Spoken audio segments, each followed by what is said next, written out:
നമസ്കാരം. JB ജംഗ്ഷനിലേക്ക് സ്വാഗതം. നിശ്ചയദാർഢ്യത്തിൻ്റെയും സമർപ്പണത്തിൻ്റെയും ചിഹ്നം. ഒരുപക്ഷെ വൈകല്യങ്ങളെ മറന്നുകൊണ്ട് ഒരു കലാകാരിക്ക് എവിടെ വരെ പറക്കാൻ കഴിയുമെന്ന് കാണിച്ചു തന്ന നമ്മുടെ സ്വന്തം വിജയലക്ഷ്മി വരാനിരിക്കുന്ന ദിവസങ്ങളെക്കുറിച്ചും സംസാരിക്കുന്നു. ഒരുപക്ഷെ വിജയലക്ഷ്മിയുടെ വരാനിരിക്കുന്ന ദിവസങ്ങൾ സംഗീതത്തിൻ്റെ പൗർണമി രാവുകളാകട്ടെ എന്ന് JB ജംഗ്ഷൻ പ്രത്യാശിക്കുന്നു. വിജയലക്ഷ്മിക്ക് എന്ത് സംഗീതമാണ്? ഈ PP ഒക്കെ എടുത്തിട്ട് വേണമെങ്കിൽ പാട്ട് പാടിക്കളയും. ഒരു PP കൊടുത്തന്നല്ലേ? ഇതാണ് പിള്ളേരുടെ PP. ആ, ഈ PP വെച്ചിട്ടാണ് പല പ്രയോഗങ്ങളും നടത്തിയത്. ഓക്കെ, തുടങ്ങട്ടെ. നമുക്ക് കൈ വെക്കുന്നത് എന്തുകൊണ്ടാണെന്നറിയാം? ഇവിടെ കൈ എടുത്തു കഴിഞ്ഞാൽ ഡബിൾ സൗണ്ട് കേൾക്കും, ക്ലാഷ് ആയി പോകും. ഓക്കെ,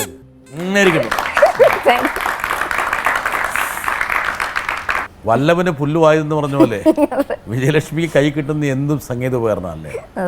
ഒരു സ്പൂണ് കിട്ടി അതിൻ്റെ അകത്ത് സംഗീതം ഉണ്ടാക്കും. ചീപ്പില് വായിക്കുമായിരുന്നു. ചീപ്പില് തുളസി ടീച്ചർ പറഞ്ഞു, ഞാൻ ഓർക്കണില്ല കേട്ടോ, ടീച്ചർ പറഞ്ഞിട്ടുണ്ട് ഞാൻ ചീപ്പില് പാട്ട് വായിക്കുമായിരുന്നു, ചീപ്പൊക്കെ ഉപയോഗിച്ച്. ഞങ്ങൾക്ക് സാറിന് ചീപ്പ് കൊണ്ട് മുടിയിരുവായിരുന്നു. ഇപ്പൊ അത് മാത്രമല്ല, പിന്നുകൊണ്ടും ആവും. പിന്നുകൊണ്ടും ചീപ്പ് കൊണ്ടും സ്പൂണ് കൊണ്ടും PP കൊണ്ടും ഒക്കെ പാട്ട് പാടും. ഒരു കമ്പി കൊണ്ടാണ് ഗായത്രി വീണയിൽ മാസ്മരികമായിട്ടുള്ള സംഗീതം പൊഴിക്കുന്നത്. ഒരുപക്ഷെ വിജയലക്ഷ്മിയുടെ സവിശേഷത എന്ന് വെച്ചാൽ സംഗീതം പഠിച്ചു, അതുപോലെ തന്നെ സംഗീതത്തിൽ പരീക്ഷണം നടത്തി. ചില ആൾക്കാർ പഠിക്കുന്നുണ്ട്, പാടുന്നുണ്ട്, പക്ഷെ പരീക്ഷണം ചെയ്യുന്നില്ല. ഒരു ജീനിയസിന്റെ ലക്ഷണമാണോ ഇത്? എൻ്റെ മുമ്പിലിരിക്കുന്ന ഒരു ബുദ്ധിജീവിയാണോ? സംഗീത ബുദ്ധിരാക്ഷസയാണോ? ഈ സംഗീത ബുദ്ധിരാക്ഷസയ്ക്ക് ചില അബദ്ധങ്ങളൊക്കെ പറ്റിയിട്ടുണ്ട്. ഒരബദ്ധം ഞാൻ പറയട്ടെ. ഷൺമുഖാനന്ദ ഹാളിൽ ഇങ്ങനെ പാടിക്കൊണ്ടിരിക്കുമ്പോൾ ഇറങ്ങിപ്പോയി. ഓർമ്മയുണ്ടോ? അത് ഉണ്ട് കേട്ടോ. എന്തുവാണത്? എൻ്റെ ആവർത്തനം, തനിയാവർത്തനം നടക്കുന്ന സമയത്ത് ഉറങ്ങിപ്പോയി ഞാൻ മയങ്ങിപ്പോയി. അപ്പോഴത്തേക്ക് അപ്പോൾ എന്ത് ചെയ്തു അച്ഛൻ, ഇതെന്താ ഉറങ്ങണം, എഴുന്നേക്ക് ഉറങ്ങണം. അപ്പം ഞാൻ ഉടനെ പാടി തുടങ്ങി. അയ്യോ, ഓർമ്മയുണ്ടോ? രണ്ടാമത് എഴുന്നേറ്റ് പാടിയതൊക്കെ കണ്ടിന്യൂറ്റി ഉണ്ട്. ഓർമ്മയുണ്ട്. എന്താണ് പാടിയത്? അത് പാടിയത് ഭൈരവിരാഗത്തിലെ ഉപചാരമു എന്നുള്ള രൂപതാളത്തിലെ കീർത്തനമാണ്. ഇങ്ങനെ ഉറങ്ങിക്കൊണ്ടിരിക്കുകയാണ്. ഉറങ്ങിയപ്പോൾ അച്ഛൻ തട്ടി, അങ്ങനെ അച്ഛൻ്റെ മാനം രക്ഷപ്പെടുത്തി. അതെ അല്ലേ? അത് തന്നെ, ശരി. ഒരുപക്ഷെ വിജയലക്ഷ്മിയുടെ ഉപബോധ മനസ്സിൽ ഇങ്ങനെ സംഗീതം ഇങ്ങനെ തുളുമ്പി നിൽക്കുകയാണ്. അതുകൊണ്ട് എത്ര ഉറക്കത്തിലും വേണമെങ്കിലും. നന്നായി ഉറങ്ങാറുണ്ടോ? ഉണ്ട്, സൂപ്പർ ഉറക്കം. അങ്ങ് ഉറങ്ങിക്കഴിഞ്ഞാൽ പിന്നെ എഴുന്നേക്കില്ല. അത് എഴുന്നേക്കും കേട്ടോ, എഴുന്നേറ്റ് കിട്ടും. ഉറക്കത്തിൽ യാതൊരു ക്ഷാമവും ഇല്ല. ഒരു ഇഷ്യൂ ഇല്ല. ഇനി വരാൻ പോകുന്നേരം നോക്കിക്കോളൂ. വിജയ് കർണാട്ടിക് ക്ലാസിക്കൽ വായിക്കുമ്പോൾ അതിൽ പുതിയ പുതിയ കണക്കുകൾ എന്നും പ്രസന്റ് ചെയ്യാറുണ്ട്. അപ്പോൾ അതിൽ വിജയ് തന്നെ സെറ്റ് ചെയ്തിട്ടുള്ള ഏതെങ്കിലും ഒരു കണക്ക് ഒന്ന് പാടി കേട്ടാൽ കൊള്ളാം എന്നൊരാഗ്രഹമുണ്ട്. നമ്മുടെ രത്തുവാണ് വൈക്കം രത്നശ്രീ. തബലയില് തബലയിൽ പുപ്പുലി. ഒരാവശ്യം ഉന്നയിച്ചിരിക്കുകയാണ്. അതെ, എൻ്റെ അമ്മേ എന്നാ ചെയ്യുന്നു നോക്കട്ടെ കേട്ടോ. നഗുമോയ്ക്ക് ഒരു കണക്ക്. വിജയലക്ഷ്മിക്ക് പാട്ടുകൊണ്ട് പലതരം മാജിക് വർക്ക് ചെയ്യാനുള്ള കഴിവുണ്ടെന്നാണ് പറയണം.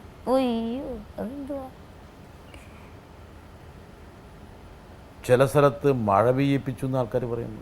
അത് ശരി. അമൃതവർഷിണി പാടി മഴ പെയ്യിപ്പിച്ചു. മാവേലിക്കരയിൽ പൊന്നാരം തോട്ടം ശ്രീകൃഷ്ണസ്വാമി ക്ഷേത്രം. എന്തായിരുന്നു അനുഭവം? അയ്യോ, അതൊരു അതിശയം. ഞാൻ തീരെ പ്രതീക്ഷിച്ചില്ല കേട്ടോ ഇങ്ങനെയൊക്കെ ഉണ്ടാകുന്ന. ഒരു വേനൽക്കാലമായിരുന്നു. ഒരു ഭാഗവതർ സാർ, പേര് മറന്നു കേട്ടോ, അദ്ദേഹം പറഞ്ഞപ്പോൾ എനിക്ക് വേണ്ടി അത് പാടണമെന്ന് പറഞ്ഞു. അപ്പം ഞാൻ പാടി ആനന്ദാമൃത കർഷിണി പാടി. അങ്ങനെ ദൈവം മഴയും പെയ്തു. മഴ പെയ്യുന്നു തോന്നിയിരുന്നോ? ഇല്ല, അങ്ങനെ പ്രതീക്ഷിച്ചില്ല. ചുമ്മാ മഴ പെയ്തു എങ്ങനെ മനസ്സിലായി? മഴയുടെ ശബ്ദവും കേട്ടായിരുന്നു, എല്ലാവരും പറയുകയും ചെയ്തു. വെള്ളം വീണുണ്ടല്ലോ, മേത്ത് വെള്ളം വീണായിരുന്നു. അങ്ങനെയൊക്കെ പല ഘട്ടങ്ങളിലും വിജയലക്ഷ്മി പതറിയിട്ടുണ്ടാവും. ഉണ്ടാവുമല്ലോ സ്വാഭാവികമായിട്ടും. നമുക്ക് അങ്ങനെയുള്ള ആയിരക്കണക്കിന് വരുന്ന ആ കുരുന്നുകൾക്ക് ഒരുപക്ഷെ പ്രചോദനമാകാൻ വേണ്ടി അങ്ങനെ വിഷമം വരുമ്പോൾ എന്ത് ചെയ്യണം? എന്ത് ചെയ്തു വിജയലക്ഷ്മി? ഞാൻ സംഗീതം തന്നെ ആശ്രയിച്ചു. അപ്പം മറ്റുള്ളവരും അതുപോലെ ഇത് വിഷമമുണ്ടെങ്കിലും അതിന് നമ്മൾ ദൈവത്തോട് പറയുക. എന്ത് വിഷമവും ദൈവത്തോടും അച്ഛനും അമ്മയോടും പറഞ്ഞ് ആ വിഷമം തീർക്കുക. പിന്നെ ഇതിലും ഈ എന്ത് വൈകല്യം ഉണ്ടായിരുന്നു പതറാതെ സമൂഹത്തിൻ്റെ ഉന്നത തലങ്ങളിലേക്ക് എത്തുവാനായിട്ട് മാതാപിതാക്കളും കൂടി പ്രോത്സാഹിപ്പിക്കണം. അപ്പം ഇതാണ് പറയാനുള്ളത്. എന്ത് പ്രതിബന്ധം വന്നാലും അത് വിജയലക്ഷ്മി പക്ഷേ ഇതുവരെ എത്തി. പക്ഷേ ഇപ്പോൾ ഇതുവരെ എത്തിയ വിജയലക്ഷ്മി എല്ലാവരും കാണുന്നു. ഇതുവരെ ഇപ്പം നിൽക്കുന്ന കാറ്റേ കാറ്റേ പാടി ഒരുപക്ഷെ എല്ലാവരുടെയും മനസ്സിലും ഒരു സംഗീതത്തിൻ്റെ പൂമഴ പെയ്ച്ച വിജയലക്ഷ്മിയാണ് ഇപ്പോൾ എല്ലാവരും കാണുന്നത്. പക്ഷേ ഈ വിജയലക്ഷ്മി ആകുന്നതിന് മുമ്പ് ഒരുപാട് വിജയലക്ഷ്മികളുണ്ടായിരുന്നു. ഈ വിജയലക്ഷ്മിയിൽ ഒരുപാട് വിജയലക്ഷ്മികളുണ്ടായിരുന്നു പല ഘട്ടങ്ങളും. ചില ഘട്ടങ്ങൾ ഒരുപക്ഷെ വളരെ ദുഷ്കരമായിട്ടുണ്ടാകും. എന്തിനാണ് ഞാൻ ജന്മമെടുത്തത്, എന്തിനാണ് എന്നെ ഇങ്ങനെ ദൈവം ശിക്ഷിച്ചത്, എനിക്കെന്തുകൊണ്ട് കാഴ്ചശക്തി തന്നില്ല, പല പല പല പല എന്താ പറയുക വികാര വിക്ഷോഭങ്ങളും ഈ വിജയലക്ഷ്മിയുടെ മനസ്സിലൂടെ കടന്നു പോയിട്ടുണ്ടാകും. ഇല്ലേ? ഇല്ലേ? തീർച്ചയായിട്ടും. ആ ഒരു ഘട്ടങ്ങളിൽ ചില ഘട്ടങ്ങളെ കുറിച്ചൊന്ന് പറയാൻ പറ്റുമോ? അത് പണ്ട് ഇവിടെ അച്ഛൻ്റെ അപ്പൂപ്പൻ ശരി അങ്ങനെ അപ്പൂപ്പനുള്ളപ്പോഴൊക്കെ അങ്ങനെ ഒരു വിഷയം ഉണ്ടായിട്ടുണ്ട്. ഇപ്പോൾ കുഴപ്പമില്ല. അപ്പൂപ്പൻ ഈ ചെറുതിലേ അത് അച്ഛൻ്റെ അച്ഛൻ വേലായുധം പിള്ള. അപ്പോൾ അപ്പൂപ്പന് ഇപ്പോൾ ഇല്ല കേട്ടോ മരിച്ചു. അപ്പോൾ അങ്ങനെയെന്ന് വെച്ചാൽ അപ്പൂപ്പൻ എങ്ങനെ എന്താ പറയുക, ഞാൻ അപ്പുറത്ത് ചെന്നിട്ടുണ്ട്. അപ്പൂപ്പൻ്റെ അടുത്ത് ചെന്ന ഉടനെ അപ്പൂപ്പനെ നീ അപ്പുറത്ത് പോയി. ഇങ്ങനെ ഒരു സ്വാതന്ത്ര്യം ഇല്ലായിരുന്നു നടക്കാൻ എന്തും പറയാൻ ചെയ്യാനൊന്നും. അപ്പോൾ അങ്ങനെയുള്ള സമയത്തൊക്കെ എനിക്ക് സങ്കടം തോന്നിയിട്ടുണ്ട്. എന്നാത്തിനാണ് ഇങ്ങനെ ജന്മം, ഫാൻ ഇടാൻ പാടില്ല, ഫാൻ ഇങ്ങനെയുള്ളതൊക്കെ ഇപ്പോൾ ഫാനിട്ട് കഴിഞ്ഞാൽ ഓഫി എന്നൊക്കെ പറഞ്ഞിട്ട് അതിനോട് മുറ്റത്ത് പോയിരിക്കാനൊക്കെ അങ്ങനെയൊക്കെയുള്ള ഒരു സിറ്റുവേഷൻസൊക്കെ ഉണ്ടായിട്ടുണ്ട്. അപ്പം ഞാനിത് പറഞ്ഞ പോലെ അപ്പൂപ്പനായിട്ട് പൊരുതി പോരു വഴിയായി മാറി. അങ്ങനെയാണ് ആ വിഷമം നേരിട്ടുകൊണ്ടിരുന്നത്. ഇപ്പോൾ സ്കൂളുകളിലൊക്കെ പല കുട്ടികളും ഈ പറഞ്ഞ പോലെ അവർക്ക് വിവരമില്ലാത്തതുകൊണ്ടായിരിക്കാം ചില വൈകല്യങ്ങളുള്ള കുട്ടികളെ ഈ പറഞ്ഞ അവഗണിക്കുക, അവരെ തരം താഴ്ത്താൻ ശ്രമിക്കുക, അവരെ മാറ്റി നിർത്തുക, ഇതൊക്കെ സാധാരണ രീതിയിൽ ചില സ്കൂളുകളിൽ നടക്കുന്നതാണ്. പക്ഷെ എന്നോട് ചെയ്തിട്ടില്ല കേട്ടോ. ആരും ചെയ്തിട്ടില്ല. ചെയ്യാനുള്ള ധൈര്യം ഉണ്ടായില്ല. ഇല്ല, ആരും ചെയ്തിട്ടില്ല. മാന്തിപ്പറിച്ചേനെ അവരൊക്കെ, അവരെ മാന്തിപ്പറിച്ചേനെ. അതെ അതെ. നഖം വലിയൊരു ആയുധമായിരുന്നല്ലേ? അതെ അതെ. പൂച്ചയുടെ കൂട്ടങ്ങളും മാന്തുക. പൂച്ചയുടെ മാന്തുമായിരുന്നു. മാത്രമല്ല വിജയലക്ഷ്മി ഒരു സ്പെഷ്യൽ സ്കൂളിലൊന്നും അല്ല പഠിച്ചത്, സാധാരണ സ്കൂളിലാണ് പഠിച്ചത്. എനിക്ക് തോന്നുന്നു വിജയലക്ഷ്മിയിൽ കിട്ടിയിട്ടുള്ള ഈ ഒരു നിശ്ചയദാർഢ്യത്തിൻ്റെ പ്രധാനപ്പെട്ട കാരണം വിജയലക്ഷ്മിക്ക് ഈ വൈകല്യം ഒരു വൈകല്യമല്ല എന്ന് തിരിച്ചറിഞ്ഞു. സാധാരണ പിള്ളേർ പഠിക്കുന്ന പോലെ തന്നെ പഠിച്ചു. അതെ, ഒരു വ്യത്യാസമില്ല. ടേപ്പ് റെക്കോർഡറാണ് കൊണ്ടുപോകണം പുസ്തകത്തിന് പകരം. എന്നിട്ട് റെക്കോർഡ് ചെയ്ത് സാറ് പഠിപ്പിക്കുന്ന റെക്കോർഡ് ചെയ്യുക, വീട്ടിൽ നിന്ന് പഠിക്കുക, കേട്ട് പഠിക്കുക. അങ്ങനെയാണ് പരീക്ഷയ്ക്ക്. ഇതെല്ലാം ഈ പറഞ്ഞ പോലെ രാത്രിയിൽ അല്ലെങ്കിൽ വൈകുന്നേരം ഇരുന്നിട്ട് ഈ റെക്കോർഡ് ചെയ്തെല്ലാം കേൾക്കും. കേൾക്കും. കേട്ട് കഴിഞ്ഞാൽ മനസ്സിലത് ഇരിക്കുമോ? ഇരിക്കും. 2-3 പ്രാവശ്യം കേട്ട്. അത് പിന്നെ ഒരു കാര്യമുണ്ട്, എനിക്ക് ഒറ്റയ്ക്ക് ഇരുന്ന് പഠിച്ചാലേ ഇതൊക്കെ നിൽക്കുള്ളൂ മനസ്സിൽ. ആരെങ്കിലും ഉള്ളപ്പോൾ പഠിച്ചു കഴിഞ്ഞാൽ കോൺസെൻട്രേഷൻ കിട്ടില്ല. അപ്പോൾ അതിലടച്ച് കുറ്റിയിട്ട് ആരും അകത്ത് കയറ്റാതെ പഠിച്ചു കഴിഞ്ഞിട്ട് ഞാൻ വെളിയേറുള്ളൂ. ഒറ്റയ്ക്ക് ഏകാഗ്രമായിട്ട് പാട്ട് പഠിക്കുന്നതും അങ്ങനെ തന്നെ. ഇപ്പോൾ ഉദാഹരണം പറഞ്ഞാൽ ഒറ്റയ്ക്കാവുമ്പോൾ വിജയലക്ഷ്മിക്ക് എന്താ തോന്നുന്നു? വിഷമാണോ? ഉദാഹരണം പറഞ്ഞാൽ വീട്ടിൽ ഒറ്റയ്ക്ക് ഇരിക്കണോ? ഭയങ്കര വിഷമാണ്. ആരെങ്കിലും ഒന്ന് വേണം. ഇല്ലെങ്കിൽ അയ്യോ പഠിക്കുമ്പോൾ മാത്രം ഒരു വിഷയമില്ല, അല്ലെങ്കിൽ ഇപ്പൊ കൂടെ ആൾക്കാർ എപ്പോഴും വേണം. ആരെങ്കിലും ഒന്ന് ചോദിക്കുകയോ സംസാരിക്കുകയോ ചെയ്തുകൊണ്ടേയിരിക്കണം. കുറച്ചു നേരത്തേക്ക് ഒറ്റയ്ക്കായി കഴിഞ്ഞാൽ വിഷമാണ്. അതെന്താണത്? എന്തൊക്കെയോ ചില ഫീലിങ്സ് ഒക്കെ വരും. അവിടെയാണ് ഞാൻ പിടിക്കാൻ പോകുന്നത്. ഒറ്റയ്ക്ക് ഇരുന്ന് കഴിഞ്ഞാൽ മനസ്സിലേക്ക് ഒരുപാട് വിഷമങ്ങൾ വരും അല്ലേ? അപ്പൊ അത് മറികടക്കാനുള്ള തട്ടിപ്പാണ് എപ്പോഴും ആൾക്കാരെ ഒരുമിച്ചിരുത്തുന്നത്. അതിനുള്ളവരും തട്ടിപ്പ് പരിപാടി. ഏകാന്തത വിജയലക്ഷ്മിയെ ദുഃഖത്തിലേക്ക് കൊണ്ടുപോകും. അല്ലെങ്കിൽ മൊബൈൽ ഇതുവരെ പാട്ട് പഠിച്ചുകൊണ്ടിരിക്കും ജയേന്ദ്ര സാറുമായിട്ട്. അപ്പോൾ സമാധാനം കിട്ടും. ആരുമില്ലെങ്കിൽ മൊബൈൽ. ഈ മൊബൈലും കൂടെ ഇല്ലായിരുന്നെങ്കിൽ വിജയലക്ഷ്മി എന്നാ ഇതന്നെ എന്തായിരുന്നു? ശരിയാ, ഫോണൊന്നും ഇല്ലായിരുന്നു, എന്ത് ചെയ്തേനെ. ഒറ്റയ്ക്കിരുന്ന് വിഷമിക്കുമ്പോൾ അച്ഛനും അമ്മയും എന്താ പറയാ, മോളെ നീ ഒറ്റയ്ക്കിരിക്കരുത്, നീ ഒരു പാട്ടെങ്കിലും കേക്ക്. അത് പറയും. ഒറ്റയ്ക്ക് അല്ലെങ്കിൽ അമ്മായി പറയും, ഇവിടേക്ക് അമ്മായിയുടെ വീട്ടിൽ വന്നിരിക്കും, എപ്പോഴും ഇവിടുന്ന് അതിനെ അടച്ചു കൂട്ടിയിരിക്കും എന്നൊക്കെ പറയും. ഇപ്പോൾ ഒരുപാട് പരിപാടികളും യാത്രകളും ഒക്കെ ആയി. അതെ, അതുകൊണ്ട് കുഴപ്പമില്ല. വിജയലക്ഷ്മിക്കാണെങ്കിൽ വിമാനത്തിൽ കയറണ ഭയങ്കര പേടിയാണെന്ന് ആരോ പറഞ്ഞു. ആയിരുന്നു ആദ്യം, ഇപ്പൊ കുഴപ്പമൊന്നുമില്ല. പേടി മാറിയോ? മാറി. എങ്ങനെയാ മാറിയത്? പോയി ശീലമായി. പിന്നെ ഈ മൃത്യുഞ്ജയ മന്ത്രം ഒക്കെ കയറി ഉടനെ കയറുന്നതിന് മുമ്പ് മൃത്യുഞ്ജയ മന്ത്രമൊക്കെ മനസ്സിൽ ജീവിക്കും. അങ്ങനെയൊക്കെയാണ് വീട്ടിലും ജപിച്ചിട്ടാവും ഇറങ്ങുന്നത്. ആദ്യത്തെ ഒരു കേരളം എങ്ങനെയായിരുന്നു വിമാനത്തിൽ? അയ്യോ എനിക്ക് സങ്കടമായിരുന്നു, പോകാൻ നേരത്ത് കരച്ചില്ല പോലും. അത് എന്തൊക്കെയോ എനിക്ക് ഭയങ്കര ആദ്യമായിട്ട് ഒരു നാട്ടിൽ നിന്ന് ഇങ്ങനെ പോകും. എല്ലാവരും കൂടെ ഉണ്ടെങ്കിലും അച്ഛനമ്മയും കൂടെ ഉണ്ടെങ്കിലും ഉണ്ടല്ലോ, ഈ വീട് നമ്മുടെ വീട് വിട്ട് അങ്ങ് കുറച്ച് നാൾ മാറി നിൽക്കുന്നു. എന്തൊക്കെയോ ഭയങ്കര സങ്കടമൊക്കെ ആയിരുന്നു. അച്ഛനെയൊക്കെ എന്തോരം സമാധാനിപ്പിച്ചെന്നറിയാമോ. അയ്യോ അങ്ങനെ മൃത്യുഞ്ജയ മന്ത്രം ചൊല്ലിക്കൊണ്ടിരിക്കും. ഇപ്പോഴും കയറിയാൻ ചെല്ലും. പക്ഷെ ഇപ്പോൾ ഇനി വിമാനത്തിൽ യാത്ര ചെയ്തില്ലെങ്കിൽ പറ്റാത്തൊരു അവസ്ഥയൊക്കെ എത്തിയോ? അപ്പോഴും ജപിക്കും കേട്ടോ, വീട്ടിൽ നിന്ന് എപ്പോഴും. ഈ യാത്ര ഇപ്പം എത്രയോ സ്ഥലങ്ങളിലേക്ക് ഇപ്പോൾ യാത്ര ചെയ്തു, ഇനിയിപ്പോൾ യാത്ര ചെയ്യാൻ പോവാണ്. അതെ, ഒരുപാട് യാത്രകൾ വന്നു. പണ്ടൊന്നും അങ്ങനെ വിമാനത്തിൽ കയറി മറ്റൊരു ദേശത്തേക്ക് പോകുന്നൊന്നും ഒരിക്കലും വിജയലക്ഷ്മി ആദ്യം ചിന്തിച്ചിട്ടുണ്ടാവില്ല, പ്രതീക്ഷിച്ചില്ല. ഇല്ല. ഇന്ന് കേരളത്തിൻ്റെ ഒരുപാട് സ്ഥലങ്ങളിൽ പോയി വിജയലക്ഷ്മി പരിപാടി അവതരിപ്പിച്ചു. അതെ, വിദേശത്തും സ്വദേശത്തും. അതെ. നമ്മുടെ സംഗീത സംവിധായകൻ ഔസേപ്പച്ചൻ അദ്ദേഹം പറഞ്ഞൊരു കാര്യമുണ്ട്, മറ്റ് ഗായകരൊക്കെ എൻ്റെ മുഖത്തെ ഭാവങ്ങൾ നോക്കിയാണ് അവരുടെ പാട്ട് ഏറെക്കുറെ ചിട്ടപ്പെടുത്തുന്നത്. പക്ഷേ എൻ്റെ മുഖം കാണാത്ത വിജയലക്ഷ്മി എങ്ങനെയാണ് ഈ പാട്ടുകൾ ഒരുപക്ഷെ പാടുന്നത് എന്ന് ഞാൻ അത്ഭുതപ്പെട്ടിട്ടുണ്ട്. എന്താണ് ആ സിദ്ധി? അത് അത് നമ്മുടെ ആത്മാവിൽ ഇത് പറയണേ, സംഗീതത്തിൽ കൂടി സാറിനെ കാണുന്നു. എല്ലാവരെയും കാണുന്നത് സംഗീതത്തിൽ കൂടിയാണല്ലോ.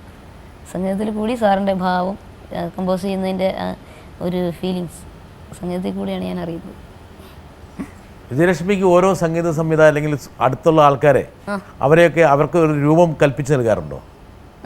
ഉണ്ടോ? രൂപം ഇല്ല, സംഗീതം മാത്രമേ ഉള്ളൂ. ഇപ്പോൾ എം ജയേന്ദ്രൻ സാർ വിളിക്കുന്നു, അപ്പം നമുക്കൊക്കെ സാധാരണ കാഴ്ചയുള്ള ആൾക്കാർക്കല്ലേ എം ജയേന്ദ്രൻ്റെ രൂപമാണ് മനസ്സിലേക്ക് വരുന്നത്. എനിക്ക് വിജയലക്ഷ്മിയുടെ മനസ്സിലേക്ക് എന്താ വരുന്നത്? എൻ്റെ മനസ്സിൽ സംഗീതമാണ്. അതും ഒരുപക്ഷെ ജയേന്ദ്രൻ്റെ സംസാരവും ശബ്ദവും ഒക്കെ വന്നേക്കാം. അതെ, ശബ്ദവും അതന്നെ സ്വീറ്റാണ്, മെലോഡിയസ് ആണ്. ഒരിക്കലും ഒരു രൂപത്തെ സൃഷ്ടിക്കാൻ വേണ്ടി വിജയലക്ഷ്മി ശ്രമിക്കാറില്ല. അയാൾ ഇങ്ങനെയാണ് എന്ന് അങ്ങനെ ഒരു സംഭവമില്ല, സങ്കല്പമില്ല.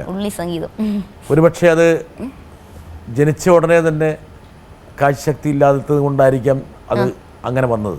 അതല്ലെങ്കിൽ ഒരുപക്ഷെ കുറച്ചു കാലമെങ്കിലും കാഴ്ചശക്തി ഉണ്ടായിരുന്നെങ്കിൽ വേണമെങ്കിൽ പല രൂപങ്ങളെയും മനസ്സിലേക്ക് ആവാഹിക്കാം. ഒരാൾ വരുന്ന സമയമായി. ഹായ് വിജയലക്ഷ്മി, സുഖാണോ? എനിക്ക് വിജയലക്ഷ്മിയുടെ അടുത്ത് ചോദിക്കാനുള്ള ആദ്യം ഒരു കുസൃതി ചോദ്യം ചോദിക്കാം. വിജയലക്ഷ്മി മിക്കവാറും എല്ലാ ദിവസങ്ങളിലും എന്നെ വിളിക്കാറുണ്ട്. അത് ഇങ്ങനെ വിളിച്ചങ്ങ് തകർക്കും. ഒരു തവണ വിളിക്കും, ഞാൻ കട്ട് ചെയ്യും. കാര്യം ഞാൻ എന്താ പറയുക, ഈ വാവിനും സംക്രാന്തിക്കും ഫിലിം ചെയ്യുന്ന ആളായതുകൊണ്ട് ആ സമയം നോക്കി തന്നെ വിജയലക്ഷ്മി വിളിക്കും, ഞാൻ കട്ട് ചെയ്യും. പിന്നെയും വിളിക്കും, പിന്നെയും കട്ട് ചെയ്യും, വിളിക്കും ഇത് തന്നെ. പക്ഷേ വിജയലക്ഷ്മി വിടത്തില്ല. 1.5 ലക്ഷമൊക്കെ വിളിച്ചു കളയും, 1.5 ലക്ഷം കോളൊക്കെ വിളിച്ചു കളയും. എവിടുന്നാണ് ഈ ക്ഷമ ആർജിച്ചത്? ഇതാണ് എൻ്റെ കുസൃതി ചോദ്യം. പിന്നെ സീരിയസ് ആയിട്ടുള്ള ചോദ്യം, ഇപ്പോൾ വിജയലക്ഷ്മി ക്ലാസിക്കൽ മ്യൂസിക് കോൺസേർട്സ് നടത്തുന്ന കുട്ടിയാണ്. ഒരു ക്ലാസിക്കൽ മ്യൂസിക് പാടുമ്പോഴാണോ, നമ്മുടെ കർണാടക സംഗീതം പാടുമ്പോഴാണോ, സിനിമാ പാട്ട് പാടുമ്പോഴാണോ, അല്ല ഇത് രണ്ടും അല്ലാതെ ഏതെങ്കിലുമൊക്കെ ഒരു അവിയൽ പരുവത്തിൽ വേറെ എന്തെങ്കിലും പാടുന്നതിലാണോ വിജയലക്ഷ്മിക്ക് ഒരു മനസ്സിന് സുഖം കിട്ടുന്നത്? ഏതാണ്? എല്ലാം പാടുമ്പോൾ എനിക്ക് സുഖമാണ് അങ്ങനെ പറയുന്നതല്ല, ഞാനൊരു കൃത്യമായിട്ടുള്ള ഒരു ഉത്തരം ഞാൻ പ്രതീക്ഷിച്ചുകൊണ്ടാണ് ഞാനിത് ചോദിക്കുന്നത്. നമ്മുടെ ശരത് സാർ, സാർ ആദ്യത്തെ ചോദ്യമല്ലേ, ചോദ്യം നമ്പർ 1 എങ്ങനെയാണെന്ന് വെച്ചാൽ സാറിനോടുള്ള ഇഷ്ടം കൊണ്ട്, സാറിനോടുള്ള എത്ര ദിവസം സംസാരിച്ചെന്ന് അറിയാം. അപ്പോൾ ശബ്ദം കേൾക്കണം എന്നുള്ള ഇഷ്ടം കൊണ്ട് ഞാൻ പിന്നെയും വിളിച്ചു പോകണത്, അങ്ങനെ ക്ഷമയങ്ങ് വന്ന് പോകണത്. എന്തായാലും സാറിൻ്റെ ശബ്ദം കേട്ടിട്ടേ ഒരു കാര്യം എന്നുള്ള ആ വാശീലം കൊണ്ട് വിളിച്ചു പോകണത്, അല്ലാതെ ഒന്നും ഇല്ല കേട്ടോ. ശല്യം മാത്രമല്ല, ഇനി എത്ര പ്രാവശ്യം കട്ടാക്കിയാലും എത്ര പ്രാവശ്യം എടുത്തില്ലെങ്കിലും വിജയലക്ഷ്മി വിളിക്കും എന്തായാലും, അല്ലേ? അതെ.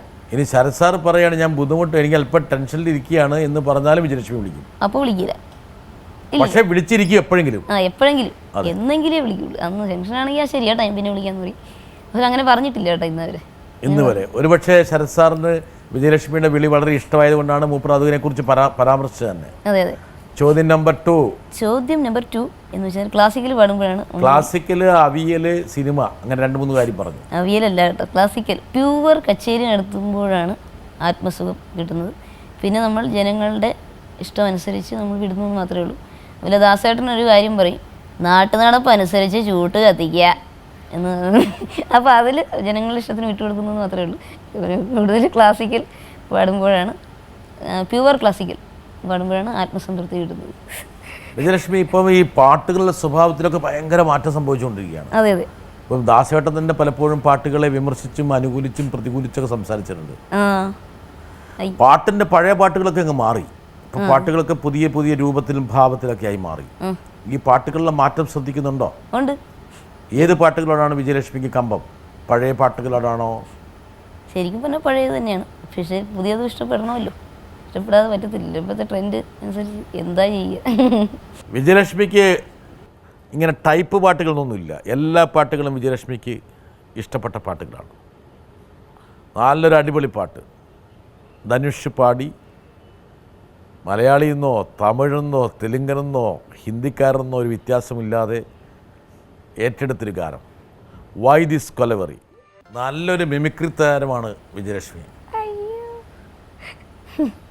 എന്നോട് ഒരാൾ വിളിച്ചു പറഞ്ഞു, ആ കുട്ടി വരുമ്പോൾ എന്നെ ഒന്ന് അനുകരിക്കാൻ പറഞ്ഞു കേട്ടോ എന്ന് പറഞ്ഞു. ഒന്നല്ല 2 പേര് പറഞ്ഞു.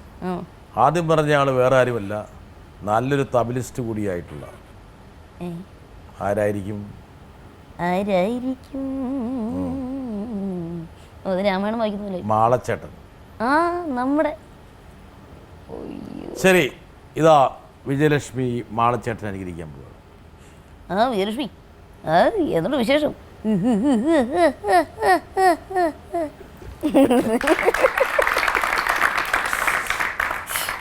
ദൈവം എന്നെ ഓടിക്കുന്നു. മറ്റൊരാളൊരു പാട്ടുകാരനാണ്,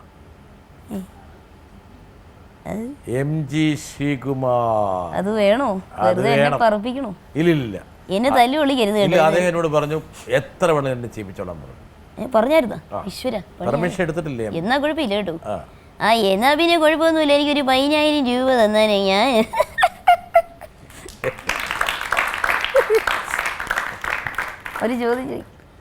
ഞാനൊരു ചോദ്യം ചോദിക്കാം. തുമ്പീവ, ഞാൻ ഒരു ചോദ്യമാണ്. അടുത്ത ചോദ്യം എന്താണെന്ന് വെച്ചാൽ, തുമ്പീവ തുമ്പക്കുടത്തിൻ തുഞ്ചത്തായി ഊഞ്ഞാലിടാം. ഓപ്ഷൻസ് ഉണ്ട് കേട്ടോ. മലപ്പുറം, പൊന്നാനി, കോഴിക്കോട്. അതേതാ? ഒന്ന് പാടി നോക്കൂ, അപ്പോൾ കിട്ടും. ആകാശ ഡാഷ് നിരകളിൽ ഓപ്ഷൻസ് ഉണ്ട് കേട്ടോ. മലപ്പുറം, പൊന്നാനി, കോഴിക്കോട്. ആകാശ പൊന്നാനി. പൊന്നാനി പൊന്നാനി പൊന്നാനി. Correct correct. 10,000 രൂപ സമ്മാനം കിട്ടിയിട്ടുണ്ട്.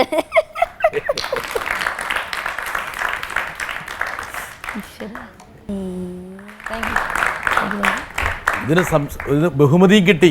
അതെ, വലിയ അംഗീകാരമാണ് കിട്ടിയത്. അതെ. പക്ഷെ ഇതൊരു മനസ്സിൽ ഒളിഞ്ഞിരിക്കുന്ന വിഷമത്തെക്കുറിച്ചും ദുഃഖത്തെക്കുറിച്ചും കൂടിയുള്ള സൂചനയുള്ളൊരു പാട്ടാണത്. അതെ. ആ പാട്ട് പാടുമ്പോൾ വിജയലക്ഷ്മി ചിരിച്ചുവെങ്കിൽ പോലും ഒരുപക്ഷെ മനസ്സിൽ ചില സങ്കടങ്ങൾ ഉണ്ടാകാം. ഉണ്ടാകില്ലേ? തീർച്ചയായിട്ടും. ഒരു സങ്കടം ഞാൻ പറയട്ടെ. നല്ലൊരാൾ വിജയലക്ഷ്മിയുടെ ജീവിതത്തിലേക്ക് കടന്നു വന്നിട്ടില്ല. ഒരു ജീവിത പങ്കാളിയെ ഇതുവരെ കിട്ടിയില്ല. അതൊരു സങ്കടമല്ലേ വിജയലക്ഷ്മി? അതെ, തീർച്ചയായിട്ടും. ഒരാൾ വിജയലക്ഷ്മിയുടെ ജീവിതത്തിൻ്റെ ഒരു പ്രത്യേക ഘട്ടം വരെ എത്തി. ഒരുപാട് മോഹങ്ങൾ നൽകി, പിന്നീട് പിന്തിരിഞ്ഞു പോയി.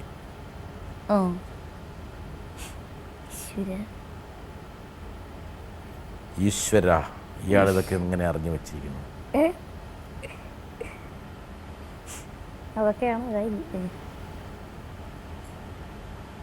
പറഞ്ഞു. പിന്നെ ഉള്ളതിനാണെന്നറിയോ, എന്നോട് ആരാന്ന് ചിലർ ചോദിക്കൂലേ, ഇപ്പോൾ വന്നേ ആരാന്നറിയാവോ, ആരാന്ന് മനസ്സിലായോന്ന് ചോദിക്കും. അതൊക്കെ എനിക്ക് ഈ വയ്യാത്ത ആൾക്കാരോട് ചോദിക്കുന്നുള്ള ഫീലിംഗ് ഉണ്ട്. പിന്നെ ചിലരും അമ്മയെ പറഞ്ഞ് മാറി നിന്നിട്ട് എന്നെ പറ്റിക്കാറുണ്ടെന്ന്. ഞാനിവിടെ ഇല്ല, ഞാൻ വന്നു എന്ന് പറയണ്ട എന്നൊക്കെ ഇങ്ങനെ മാറി തമാശയ്ക്ക് പറ്റിക്കുന്നതാണ്. പക്ഷെ എനിക്കതൊക്കെ ഭയങ്കര വിഷമമുള്ള കാര്യം. അപ്പം ഞാൻ ചോദിക്കും, ഇതൊക്കെ അറിയാവുന്ന ആൾക്കാരോട് ചെയ്തപ്പോഴേ എന്നോട് തന്നെ വേണം ഇതൊക്കെ, എനിക്ക് വല്ലതും അറിയാവോ? ഒന്ന് തൊട്ടടുത്ത് നിന്നാൽ പോലും എനിക്കറിയാൻ പാടില്ല. അപ്പം എന്നോട് തന്നെ ഇത് ചെയ്യണോ എന്നൊക്കെ ഞാൻ ചോദിക്കാറുണ്ട്. അപ്പം അങ്ങനെയൊക്കെ സങ്കടം വരും. വിജയലക്ഷ്മി ഒരുപാട് സൗഭാഗ്യങ്ങൾ വിജയലക്ഷ്മിക്ക് നൽകി. എനിക്കറിയാം വിജയലക്ഷ്മിയുടെ വിഷമങ്ങളൊക്കെ. ഒന്നും മനസ്സ് വിഷമിപ്പിക്കണ്ട.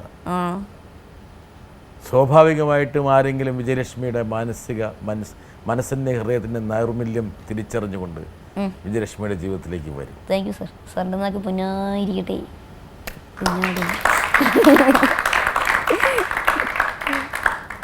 ഈ മനസ്സിൻ്റെ ശുദ്ധി തിരിച്ചറിയുന്നൊരു ചെറുപ്പക്കാരൻ എവിടെയോ പതുങ്ങിയിരിപ്പുണ്ട്. അതെ, എപ്പോഴെങ്കിലും പുറത്തേക്ക് വരും വെളിച്ചത്തിലേക്ക്. എല്ലാത്തിനും ഒരു സമയമുണ്ട് ദാസ അല്ലേ? എല്ലാത്തിനും ഒന്ന് പറഞ്ഞു ഡയലോഗ്. എല്ലാത്തിനും ഒരു സമയമുണ്ട് മോനെ ദാസ.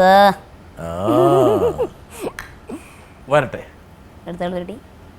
ഒരാൾ വൈക്കം വിജയലക്ഷ്മി എന്ന ഗായികയെക്കുറിച്ച് ഞാൻ പറയാൻ പോകുന്നത്. എല്ലാവർക്കും അറിയാം, വിജയലക്ഷ്മി ഇപ്പോൾ ഒരുപാട് 3-4 പടങ്ങളിൽ പാടി വളരെ പ്രസിദ്ധ ഗായികയായി തീർന്നിരിക്കുകയാണ്. ഞങ്ങൾ ഈ അടുത്ത കാലത്ത് ഒരു കൊടുങ്ങല്ലൂർ പരിപാടിക്ക് ഒന്നിച്ച് ഡ്യുവറ്റ് പാടി. ഓലഞ്ഞാലിക്കുരുവി സാറേ, ഓലഞ്ഞാലിക്കുരുവി നമുക്ക് ഒന്നിച്ച് പാടാം എന്ന് പറയാറുണ്ട്. ഒന്നിച്ച് പാടാം നിങ്ങൾ പാടി. വളരെ പക്ഷേ വിജയലക്ഷ്മി എന്ന് പറഞ്ഞാൽ വളരെ ടാലൻറ്റ്, ഈ സംഗീതത്തിന് വളരെ വിവരമുള്ള ഒരു ഗായികയാണ്. കർണാടക സംഗീതം നല്ലോണം പഠിച്ച് വിചിത്ര വീണ ഒരു ഇത് അത് വായിച്ച് അത് വളരെ ടാലൻറ്റഡാണ്. Very talented musician. നല്ല പിന്നെ സിംഗിങ് എന്ന് പറഞ്ഞാൽ ഒരു ഡിഫറെൻറ്റ് സ്റ്റൈലാണ് സിംഗിങ്, ഓപ്പൺ സിംഗിങ് ആണ്. അപ്പോൾ അതുകൊണ്ട് ഒരു വ്യക്തിത്വമുള്ളൊരു ഗായികയാണ്, നല്ല ഗായികയാണ്. ഇനിയും കൂടുതൽ നല്ല അവസരങ്ങൾ വിജയലക്ഷ്മി കിട്ടട്ടെ ഞാൻ പ്രാർത്ഥിക്കുക. നല്ലത് തരട്ടെ Vijayalakshmi. Okay, bye. O P Jayendra sir, thank you. എത്ര മഹാന്മാരായിട്ടുള്ള സംഗീതജ്ഞന്മാരാണ് വിജയലക്ഷ്മിക്ക് വേണ്ടി അനുഗ്രഹം ചൊരിയാൻ വേണ്ടി വന്നിരിക്കുന്നത്. എന്താ കഥ? ആരാ എന്റെ മുമ്പിൽ ഇരിക്കുന്നത്? എന്താ കഥ? ആ പാട്ടും കൂടി അങ്ങ് പാടിയിട്ട് നമുക്ക് അത് പൂപ്പരുടെ ഒരു ആഗ്രഹമായിരുന്നു, വിജയലക്ഷ്മി അങ്ങ് പാടണം. ഞാൻ വാണിയമ്മയുടെ ശബ്ദത്തിലെ അങ്ങനെ പാടാം കേട്ടോ. ഓക്കെ, ശരി. ജയേട്ടൻ പറഞ്ഞൊരു കാര്യമുണ്ട്, ആ ശബ്ദം തുറന്നങ്ങോട്ട് പാടുക എന്നുള്ളതാണ് വിജയലക്ഷ്മിയുടെ ഒരു പ്രത്യേകത. അദ്ദേഹം വേറൊന്നും കൂടി പറഞ്ഞു, അദ്ദേഹത്തെ പോലെ ഇത്രയും ദീർഘകാലം സംഗീതത്തിൻ്റെ സമുദ്രത്തിൽ നിന്ന് തുടിക്കുന്ന ഒരാൾ പറയുകയാണ്, നല്ലൊരു ഭാവി ഇനി വിജയലക്ഷ്മിക്കുണ്ട്. Thank you. അതാണ്, അത് കേട്ടാൽ മതി. വിജയലക്ഷ്മിക്ക് മറ്റ് സാധാരണ എല്ലാവർക്കും ഉണ്ടാകുന്നത് പോലെ ചില ഉദ്ദേശലക്ഷ്യങ്ങൾ മനസ്സിലുണ്ടാവില്ലേ? അപ്പം ആദ്യം ജീവിതത്തെക്കുറിച്ചൊന്നും വലിയ സങ്കല്പങ്ങൾ ഉണ്ടായിരുന്നില്ലെങ്കിൽ പോലും ദാസേട്ടന് ദക്ഷിണ കൊടുത്ത ആ നിമിഷത്തിൽ എനിക്ക് കുറച്ചുകൂടെ എനർജി ഉണ്ട് എന്ന് തിരിച്ചറിഞ്ഞതുപോലെ ഇപ്പം കേരളം വിജയലക്ഷ്മിയിൽ ഒരുപാട് പ്രതീക്ഷകൾ അർപ്പിക്കുന്നുണ്ട്. വിജയലക്ഷ്മി എന്ത് പ്രതീക്ഷയാണ് വിജയലക്ഷ്മിയിൽ അർപ്പിക്കുന്നത്? ഇപ്പോൾ ഇനി എന്താകണം? ഇവിടെ നിന്നാൽ മതിയോ? ഇങ്ങനെ ഈ സംഗീതം പഠിച്ചുകൊണ്ടേയിരിക്കുക, അപൂർവരാഗങ്ങൾ ഇനിയും പഠിച്ചുകൊണ്ടേയിരിക്കുക, റിസർച്ച് നടത്തിക്കൊണ്ടിരിക്കുക, പിന്നെ പ്രധാനമായിട്ട് കാഴ്ച കിട്ടുക, പിന്നെ അങ്ങനെ സംഗീതത്തിൽ തന്നെ നല്ല രീതിയിൽ മുന്നോട്ട് പോവുക. അതിന് പ്രേക്ഷകരുടെയും പിന്നെ ഭഗവാന്റെ അനുഗ്രഹവും പ്രേക്ഷകരുടെ എല്ലാവരുടെയും പ്രാർത്ഥനയും സപ്പോർട്ടും ഉണ്ടാകണം, നിങ്ങളുടെ എല്ലാവരുടെയും. വിജയലക്ഷ്മി ഇപ്പോൾ മലയാളികളുടെ പ്രിയങ്കരിയാണ്. എന്തായാലും മറ്റു ഭാഷകളിലേക്കും വരുന്നുണ്ട്. ഉണ്ട്, തമിഴിൽ പാടിയിട്ടുണ്ട്. തമിഴിൽ പാടി, ആ തമിഴ് പാടിയ പാട്ട് ഇവിടെ വളരെ ശ്രദ്ധേയമായി. നമുക്ക് അതിൻ്റെ ഒരു 2 വരിയും കൂടി കേട്ടാ. Thank you.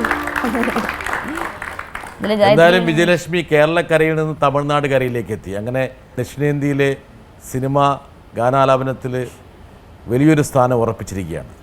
ഇനി ആ ഒരു പോക്ക് അവിടെ അവസാനിക്കുന്നില്ല കേട്ടാ, അങ്ങ് പോവും ഇങ്ങോട്ട്. അതെ, ഞാൻ പാടി അഭിനയിച്ചിട്ടുണ്ട് മലയാളം സിനിമയിൽ. യെസ്. വിജയലക്ഷ്മിയുടെ ജീവിതത്തിലെ എല്ലാ ഏടുകളും ഞങ്ങൾ ഇവിടെ ശേഖരിച്ചു വെച്ചിട്ടുണ്ട്. ഒന്നുപോലും ഞങ്ങൾ വിട്ടിട്ടില്ല. ഒരു സുഹൃത്തിന് എന്തോ കാര്യം പറയാനുണ്ട്. സുഹൃത്തിന്റെ ശബ്ദം കേട്ടാൽ മനസ്സിലാവും ഏതാ സുഹൃത്ത്. വിജയലക്ഷ്മി എനിക്ക് വളരെ ഇഷ്ടപ്പെട്ട സിംഗറാണ്. അപ്പോൾ ഞങ്ങൾ ഇടയ്ക്ക് സംസാരിക്കാറുണ്ട്, ഫോണിൽ വിളിക്കാറുണ്ട്. വിളിക്കുമ്പോൾ പോലും സംസാരിക്കുന്ന പോലും പാട്ടിൻ്റെ രൂപത്തിലാണ്. ഇപ്പോൾ ഞാനിപ്പോൾ എവിടെയാണെങ്കിലും തന്നെ ഇപ്പോൾ എന്നോട് ചോദിക്കുന്നത് ഇങ്ങനെ ആയിരിക്കും, എവിടെയാണ്, ഫുൾ സംഗതിയാണ്. ഇപ്പോൾ എൻ്റെ ഒരു പാട്ടിറങ്ങിയാൽ പോലും അത് എനിക്ക് പാടിത്തരും, അത് സംഗതിയുടെ രൂപത്തിലായിരിക്കും. അപ്പോൾ പ്രത്യേക സന്തോഷം. അപ്പോൾ എനിക്ക് വിജയലക്ഷ്മിയോട് ചോദിക്കാനുള്ള ക്വസ്റ്റ്യൻ ഇതാണ്, ഇപ്പോൾ തമിഴിൽ മലയാളത്തിൽ നല്ല പാട്ടുകൾ പാടുന്നുണ്ട്, അതുപോലെ തന്നെ തമിഴിൽ ഇപ്പോൾ പാടി തുടങ്ങിയിട്ടുണ്ട്. ഇപ്പോൾ ഡി മാൻ പോലുള്ള മ്യൂസിക് ഡയറക്ടറുടെ കീഴിൽ വളരെ നല്ല പാട്ടുകൾ ഇപ്പോൾ പാടി തുടങ്ങിയിട്ടുണ്ട്. അപ്പോൾ എങ്ങനെയാണ് ഇവിടത്തെയും അവിടെയുള്ള ഒരു ഡിഫറൻസ് ഒരു എന്താണെന്ന് അറിഞ്ഞാൽ കൊള്ളാം. ഹലോ നജീം അർഷാദ്, നമ്മുടെ ആളല്ലേ? യോ ഞാൻ അങ്ങനെ വിളിക്കുന്നത്. ഫീൽ ഒരു വ്യത്യാസമില്ല കേട്ടോ. അത് ഇപ്പോൾ മലയാളത്തിലെ പോലെ തമിഴിൽ ഉച്ചാരണം പഠിക്കാനൊന്നും എനിക്ക് അങ്ങനെ ഒരു ബുദ്ധിമുട്ടുണ്ടായിട്ടില്ല. കാരണം കീർത്തനങ്ങളൊക്കെ തമിഴ് കീർത്തനങ്ങളൊക്കെ പാടുന്നുണ്ട്. പിന്നെ 5 വർഷം ചെന്നൈയിലിരുന്നതല്ലേ, അപ്പോൾ അതുകൊണ്ട് അങ്ങനെ പഠിക്കാൻ ഒരു വ്യത്യാസമായിട്ടൊന്നും തോന്നിയിട്ടില്ല. രണ്ടും നല്ല ഇതായിട്ട് തന്നെ തോന്നിയിരിക്കുന്നു. ഒരു വ്യത്യാസവും ഇല്ല, പഠിക്കാനൊരു ബുദ്ധിമുട്ടുമില്ല, നല്ല സുഖമാണ്. ഏത് പാട്ടും വിജയലക്ഷ്മിക്ക് വഴങ്ങും അല്ലേ? അതെ, അങ്ങനെയാണ് തോന്നുന്നത് കേട്ടോ. അങ്ങനെയാണ് അതിൻ്റെ ഇത്. നല്ലൊരു പാട്ടിൻ്റെ ഒരു സംഗീത സംവിധാനം കൂടി നിർമ്മിക്കും. അങ്ങനെ ചെയ്താലോ എന്ന് ആലോചിക്കും. അത് പറഞ്ഞ നന്നായി കേട്ടോ. അപ്പോൾ മനസ്സിലിപ്പോൾ ഞാൻ മനസ്സിലാക്കി അതാണ് കേട്ടാ. ചെയ്താലോ. അപ്പോൾ നല്ലൊരു സംഗീത സംവിധായകനായി ഉരുത്തിരിയണമെന്നുള്ളൊരു ആഗ്രഹം കൂടി വിജയലക്ഷ്മിക്കുണ്ട്. ചിലതൊക്കെ ചിട്ടപ്പെടുത്തി തുടങ്ങിയ ക്ലാസിക്കൽ ഇപ്പം ചെയ്തിട്ടുള്ളൂ, സിനിമയിലായിട്ടില്ല കേട്ടോ, ഒരടിയില്ല. അങ്ങനെ ഭക്തിഗാനങ്ങളൊക്കെ ഇങ്ങനെ ചെയ്തിട്ടുണ്ട്. വിജയലക്ഷ്മിക്ക് സംഗീതത്തിൻ്റെ ലോകത്ത് ഇനിയും ചിറക് വിടർത്തി ഒരുപാട് പറക്കട്ടെ, ഉയരങ്ങളിലേക്കും ദൂരങ്ങളിലേക്കും. Thank you. ശാസ്ത്രം പുരോഗമിച്ചുകൊണ്ടിരിക്കുകയാണ്. ആ പുരോഗതിയിൽ വിജയലക്ഷ്മിയുടെ ഞരമ്പുകളെ ഉത്തേജിപ്പിക്കാൻ കഴിയുന്ന